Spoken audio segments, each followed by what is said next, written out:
So in this video, we're going to introduce the idea of hypothesis testing, as well as give kind of the general outline of how it's done. So Chifaru, she's going to have a friend, and this friend claims that 65% of college students watch cartoons regularly. Chifaru's roommate is going to claim that the real percentage is going to be higher than that. And what Chifaru wants to know is how to go about testing these claims in the real world, right? The 65% versus the higher.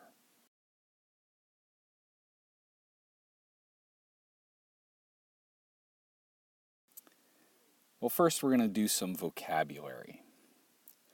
Right? The claim that a parameter, right, the thing that we want to know about the population, that it is a specific value, we're going to call this the null hypothesis. And it's either that the mean of the population is some specific value, or the proportion of the population that does a thing. In this case, it's the proportion that watches cartoons, is a very specific value. Right, so for our example, right, Chifaru's friend claim of 65% of college students watching cartoons, this is going to be our null hypothesis. So H0 is going to be that P is equal to 0.65. Right, so the true proportion is going to be claimed to be 0.65. And the important deal is that the null hypothesis is always a claim of a specific value.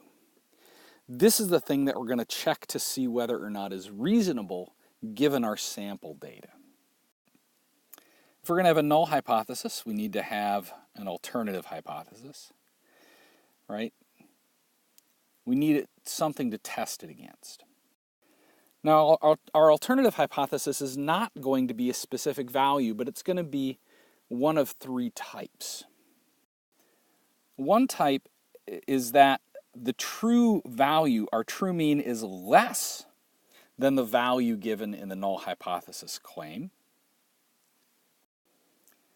This is called a left-tailed test because we're going to be looking on the left side of our mu naught claim. And if our data tells us that we really are over on that side, on the left side, then we're going to reject our null hypothesis. The right-tailed test is similar. It's the claim that the true mean value is greater than our mu naught. So we're going to look on the right side. And if our test statistic is over in that region and far enough in that region, then we're going to reject our null hypothesis.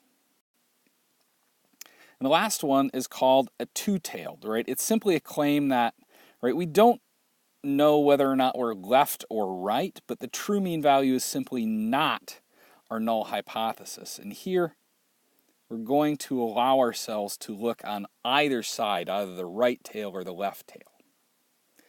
Right? And if the statistic is far enough in either direction, then we're going to reject our null hypothesis. So in our example, we had Chifaru's roommate claiming that the true value is greater than 0.65.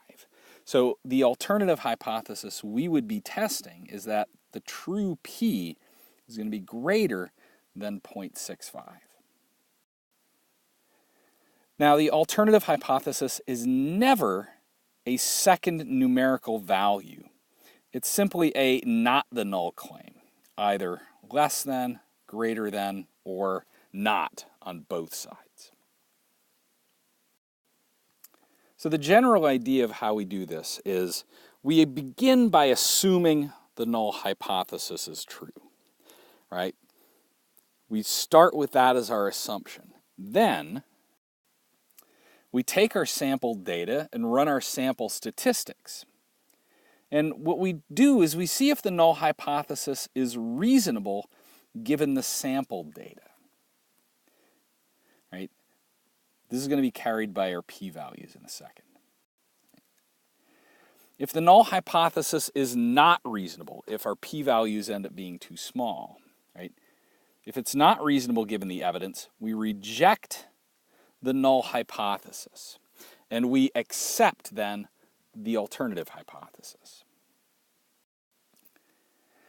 But if the null hypothesis is reasonable given our sample data, we fail to reject the null hypothesis.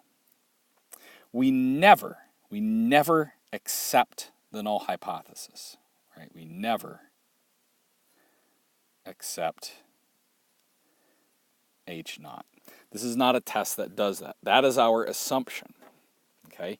And then the data is simply to check and see whether or not it's reasonable. And this is done through something we call a p-value, and we test it against a significance level alpha. The idea is if the p-value is smaller than alpha, then we reject the null hypothesis. So ultimately, we can only do two things in this test, right? We can only reject the null hypothesis, or we fail to reject. Those are the only two things that we can do.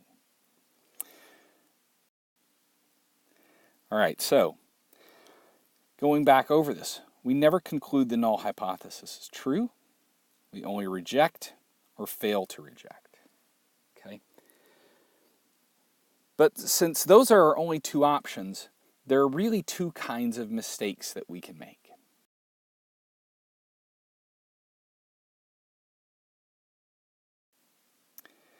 One is given a name of a type 1 error. Right? In this case, what we do is we reject the null hypothesis, but the null hypothesis is actually true. Right? We reject the truth. Okay? The idea is that our sample statistic it looks like the null hypothesis is not reasonable. But as we've seen before, our test statistics don't give us exactly our true mean value. They're greater than it. They're less than it. They're almost never going to be the exact value. So the idea is that we can have a test statistic that is very different from the true mean. And in this case, we would reject the null hypothesis with a very reasonable rejection. But that null hypothesis can still be true, right? And this is going to be our type 1 error. The type 2 error is the other side.